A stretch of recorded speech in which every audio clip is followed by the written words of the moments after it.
The first time my mom made me lie in that wooden drowning box, I was only 11 years old. It was for 44 a.m. sharp in our house in Riverside, Ohio, when she rang the copper bell 3 times and ordered us into the hallway. That was preparation morning, and it happened every single day. No exceptions. No excuses. I wore blue pajamas because blue was my assigned color. My sister Lauren, 14, wore red. My little brother Caleb, just 8, wore yellow. Each of us had a different preparation. Mine was the box. I had to lie flat while Mom pressed a soaked cloth over my face and poured water until my lungs screamed. She always stopped just when my body started to convulse. Lauren had to burn her palms over a candle flame until the blisters formed. Caleb's fingers bled every morning, 7 needles shoved beneath his nails until she allowed him to pull them out. She called it inheritance readiness. She said it was our family curse, and we had to harden ourselves before it activated thus. If we refused, the next morning's punishment doubled. The sickest part was that no one knew. Not our teachers when they saw Lauren's bandaged hands. Not my friends when I showed up with red-shot eyes and bruised ribs. Not even Dad, he worked night shifts and was never home at dawn to hear the bell or the screams. I didn't realize how deranged it was until I stayed overnight at my friend Ryan's house. His family woke up at 8, made pancakes, watched cartoons. No drowning, no flames, no needles. Just life. That was the first time I knew for sure something in my house was rotten. But things only escalated. Every birthday, our preparations leveled up. At 13, Mom made my drowning last 5 minutes, pouring salt into the water. On Lauren's 15th, she had to burn her arms, not just her hands. And when Caleb turned 9, the needles pushed deeper, 10 of them instead of 7. Mom said if we didn't do this, the inheritance would choose us instead. I tried to resist on my 16th birthday. She came into the hallway with a plastic bag instead of a cloth. I stood there shaking in my blue pajamas and whispered, "No." Her eyes gleamed strange yellow in the hallway light as her grip crushed my wrist. "The inheritance chooses its moment," she said. "We choose ours first." That night I understood she wasn't preparing us, she was afraid. But the day I turned 17, I refused completely. She froze, silent, staring at us with the copper bell dangling in her hand. Lauren's scarred fingers trembled. Caleb's blood dripped on the hardwood floor. Without a word, Mom walked upstairs and locked her bedroom door. We heard her speaking on the phone in a language we didn't recognize. The next morning, she acted like nothing happened. Made eggs. Kissed our foreheads. Drove us to school. But I could hear her crying at night, whispering the same name over and over, Vera. Vera? I couldn't let it go. What was this inheritance? Why needles, fire, water? Why did her terror spike when I said no? A few months later, cleaning the attic, I found a box labeled Vera 1987. Inside were psychiatric files, photos of a young woman who looked exactly like Mom, but younger. Her skin was covered in burns, punctures, scratches. Her name, Vera Raines. My mom's name is Patricia Raines. There were adoption papers too. Vera had given up a baby girl in 1987. Patricia Vera Raines. My mother. And at the bottom, Vera's journal. She wrote that every woman in the family suffered a hereditary psychosis before age 25, drowning delusions, phantom flames, needles under the skin. And she claimed she'd found a way to prevent it, controlled exposure. Torture your kids with the same sensations in small doses before the illness bloomed. Her final entry made my stomach twist. It was too late for me. But maybe not for her. Maybe my daughter's children will survive. That's when I realized Mom wasn't crazy for no reason. She was repeating Vera's ritual. But her 25th birthday was next month. And 2 nights before, I caught her standing in the kitchen at 4:43 a.m., holding the copper bell, staring at it like it weighed 1,000 pounds. Scratches ran fresh down her arms. "It's starting," she whispered. "I can feel them. The needles, just like Grandmother Vera." The bell slipped from her fingers, clattering across the tile. I picked it up, its cold weight heavy in my hand. And that was only the beginning. I didn't sleep that night. Every creak of the house made me picture Mom clawing through her skin, just like the photos of Vera. At 4:44 a.m., I went downstairs and found her sitting at the kitchen table with the copper bell resting on the counter. She wasn't ringing it. She was staring at her arms, scratching slow lines until they bled. "It's starting," she whispered again. Her nails dug deep. "They're moving inside. The needles, they're pushing out." I grabbed a dish towel and wrapped her arms. She didn't resist. That scared me more than anything. Mom never let anyone stop the preparations. Lauren appeared in the doorway, her scarred hands frozen mid-motion. She didn't say a word, just ran for the antiseptic and bandages. Caleb's footsteps creaked upstairs, but I shook my head. He didn't need to see this. Mom described the needles like she was reading straight out of Vera's journal, the length, the way they pressed against her veins, how they sang. Her voice shook, desperate. I texted Dad under the table, "Come home. Emergency." 2 hours later, the garage door rumbled. Dad never came home early. But he stepped into the kitchen still in his security uniform and froze when he saw Mom's arms, the copper bell, the bandages. He knelt beside her and whispered her name. She didn't look at him.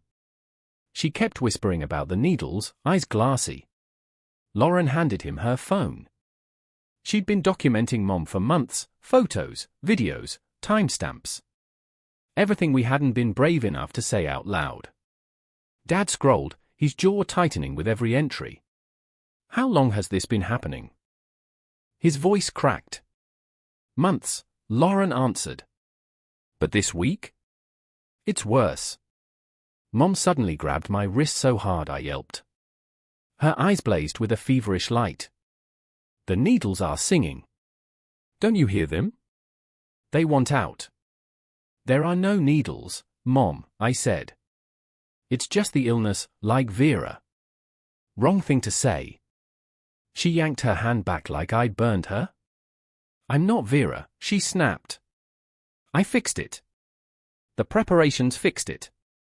She turned to Lauren, her voice trembling. "You haven't missed any mornings. You're safe. Tell him." Lauren's scarred hands shook as she reached for her. "Mom, we need to stop the preparations." Mom shot out of the chair, knocking over her mug of tea. "No stopping." Her voice echoed through the kitchen. "It's working. You're whole, aren't you? All of you. You're safe because of me." She grabbed the copper bell and clutched it to her chest like a shield. Dad stepped between us. His voice was firm. "Patricia, the kids aren't doing preparations anymore." The silence that followed made my ears ring. Then she laughed. Not a warm laugh, a sharp, broken sound. "You don't understand. None of you do. I've seen it without preparations. I've seen the blood, the screaming. I won't let that happen to my babies." She bolted up the stairs. Dad tried to catch her arm, but she twisted free with terrifying strength. The bedroom door slammed shut. The lock clicked. Dad slumped against the wall. "I've been researching," he admitted. He pulled out his phone, search history full of psychiatric facilities, hereditary psychosis, treatment options. "She's getting worse. I've been documenting, too." He held up a notebook already half filled with his cramped handwriting. "Ethan." Caleb's small voice carried from upstairs. He was still in his yellow pajamas, clutching the railing. "Why is everyone up?" "It's Saturday." Before Dad could answer, the crash of breaking glass thundered through the upstairs hallway. We ran. Mom was in the bathroom, barefoot, gripping a shard of mirror. Her forearms were streaked with blood. They're right here, she cried. I can see them under the skin. Just one cut. Let me free them. Dad lunged and wrestled the glass from her hand. I grabbed towels. Lauren dialed her phone with trembling fingers. Minutes later, headlights cut across our driveway. It was Ryan's mom, still in scrubs from her hospital shift. She stormed inside, calm and commanding. She cleaned and wrapped Mom's arms, listened to her describe the singing needles, then pulled us aside. This needs professional help. Now. I know, Dad said. But she won't go voluntarily. Then document everything. Every episode. Every injury. Build a case. Don't wait until she really hurts herself, or you. She pressed a card into Lauren's hand. Call me. Anytime. That night, we took shifts watching Mom. She scratched at her bandages, muttering about needles. Caleb sat with cartoons flickering in the background, trying to pretend it was normal. Mom grabbed my hand suddenly, her eyes glassy but clear enough to terrify me. You're 17. Healthy. No water delusions. The drowning box saved you. I shook my head. Mom, I can't even take a bath anymore. I panic if my face gets wet. I can't breathe. She frowned. That's not psychosis. That's side effects.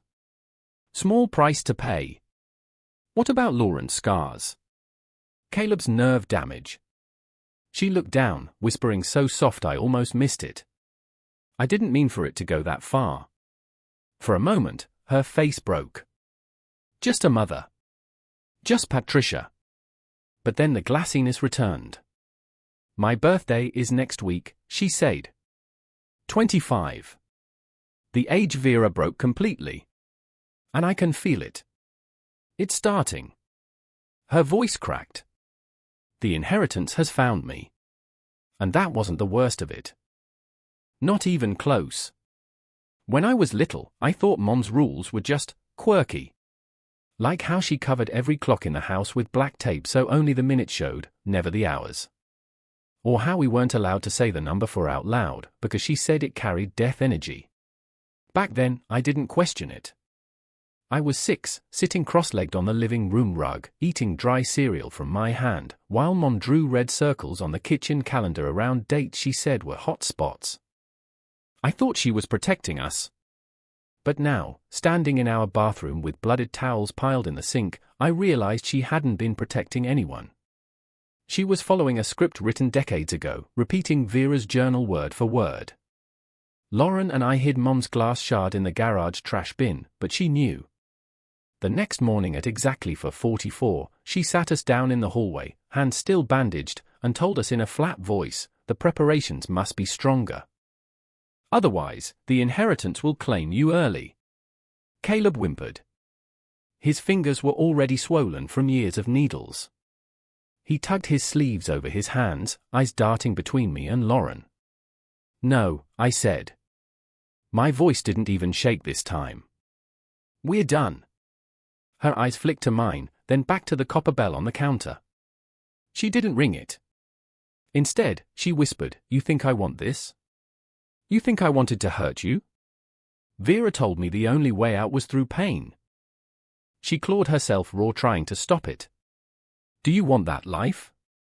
Lauren whispered, Maybe the pain is what makes it worse. Mom went still. For the first time, she looked almost afraid. That afternoon, I climbed into the attic again, searching for more. I found a second box under a tarp labeled with duct tape, Pat. 1998, inside were medical reports from when she was a child. Notes from psychiatrists saying obsessive thoughts about inherited illness, fixation on ritual, possible early onset. She'd been living with this fear since she was younger than me. The thought made me sick. When Dad came home that night, I handed him the papers. He flipped through them with shaking hands, then pressed his face into his palms. She's been carrying this her whole life. I thought it started after you were born. I didn't know. At dinner, Mom barely touched her food. She stared at her arms the whole time, whispering, "They're moving. They're closer to the surface now." Then she looked at me suddenly and smiled. "Your drowning box worked. You're still sane. You should be grateful." Something inside me snapped. "I'm not sane, Mom. I can't swim. I can't shower without panicking. I flinch when I hear water running. You didn't save me, you broke me." The words hung heavy in the air. Caleb put his fork down. "I don't feel my fingers anymore," he whispered. His voice cracked like a twig. Lauren shoved her chair back so hard it screeched. "We're not safe, Mom. None of us are safe. You think you fixed us, but you didn't. You just made us afraid of you." For a second, I thought Mom might strike her. Instead, she laughed again, that same broken laugh that made my skin crawl. "You don't understand. Without preparation, you'd be dead already. All of you." That night, I dreamed of the drowning box. Only this time, when the water hit my face, I didn't thrash. I let it in. My chest filled until I felt the burn of salt, the convulsions shaking me, but I kept lying there. And when I woke up, I couldn't tell if it was a memory or a prophecy. The next morning, I heard scratching again. Only it wasn't Mom. It was coming from Lauren's room. I pushed the door open and froze. She sat cross-legged on her bed, pressing a lighter to her arm. Her eyes were wet, her lips trembling, but she held her skin over the flame anyway. "What the hell are you doing?" I shouted, snatching the lighter away. Her face broke. "She's right," she whispered. "If I stop, I'll catch fire for real. At least this way, I control it." My stomach dropped. It wasn't just Mom anymore. The preparations weren't her ritual. They were becoming ours. I thought Lauren burning herself was the worst it could get. I was wrong. 2 nights later, I woke to the sound of the copper bell. Not its usual 3 rings, this time it clanged over and over, like Mom was trying to wake the whole neighborhood. I stumbled downstairs to find her standing barefoot in the kitchen, her bandages half torn off, her arms bleeding fresh. In her other hand she held a bundle of sewing needles tied together with twine. "They're ready," she whispered. "The inheritance is waking. You all have to do final preparations before it takes me." Lauren appeared behind me, still in her maroon pajamas, her face pale. Caleb peeked from the stairs, eyes wide, clutching the railing like it was the only solid thing left in his world. "No one is doing this anymore," I said firmly. My voice shook, but I didn't back down. Mom's gaze snapped to me, sharp as glass. "Mason, if you refuse again, you'll drown in your sleep. You'll choke on your own spit and they'll find you blue. Do you want that? Is that how you want to go?" Her words crawled under my skin, too close to my worst fears. Dad came in then. He must have cut his shift again, still in uniform, exhaustion etched into his face. He froze when he saw her arms, the blood, the needles. "Patricia, enough." But Mom only smiled, her teeth bared in something that wasn't really a smile. "You've been blind. Always blind. You didn't see Vera. You didn't see what she did to herself. You didn't hear the screaming through the walls." She raised the bell like a weapon. "But I did. I was her daughter. I know what comes next." Then she bolted for the hallway closet. I realized too late she'd hidden supplies there, candles, matches, the wooden box. She dragged them out with frantic strength, shoving them toward us. "Choose your pain now, or the inheritance will choose worse later." Lauren started crying. Caleb shook his head over and over, whispering, "I don't want needles. I don't want needles." Dad stepped forward, voice steady. "Patricia, look at me. They're not doing it anymore. It ends tonight." Something shifted in her face. Her expression cracked wide open, terror, fury, grief all tangled. "If you stop now, it'll kill them. I can already feel it moving inside me. It's spreading. Do you want your children to end up like me? For a moment, I saw her, not the monster, not the delusion, just Mom. Just Patricia, scared out of her mind. But then she screamed, a raw, animal sound, and slammed the copper bell onto the tile so hard it dented. She collapsed to her knees, sobbing. I can't hold it back anymore. It's already too late for me. Dad grabbed the needles and candles, shoving them into a trash bag. Lauren kicked the drowning box toward the door. Caleb stood frozen, shaking, until I pulled him into my arms. That was the night we made a silent pact. No more. Not for her. Not for us. But even as we dragged the supplies out to the garage, Mom sat in the hallway rocking back and forth, chanting under her breath. Water. Fire. Needles. Water. Fire. Needles. And her birthday was in 3 days. Mom's 25th birthday arrived like a storm you can see rolling in but can't stop. She'd marked the calendar weeks ago with circles inside circles, red ink bleeding through the paper. On the square for her birthday, she'd scrawled one phrase so big it covered 3 days: inheritance activation. We'd taken away the drowning box, the candles, the needles. But Mom was always one step ahead. She'd been hiding extras in the coat closet, behind the washer, even taped to the underside of the dining room table. Every time we thought we'd cleared the house, she found another. The morning of her birthday, I woke to silence. Not the good kind. The kind that made my chest seize. I ran to the bathroom door. Locked. Mom. I called. No answer. Then I heard it, this wet, metallic sound that turned my stomach. I kicked the door 3 times before it splintered open. She was sitting on the tile floor, her back against the tub. A neat row of industrial needles jutted out from under her fingernails. Blood dripped in steady lines down her hands, pooling on the tile. She looked up at me and smiled. They're singing, she whispered. Do you hear them, Mason? They want out. My body locked up. For a second, I couldn't move. Couldn't breathe. Then Dad was there, grabbing her wrists, shouting her name. Lauren ran in behind him and screamed when she saw the blood.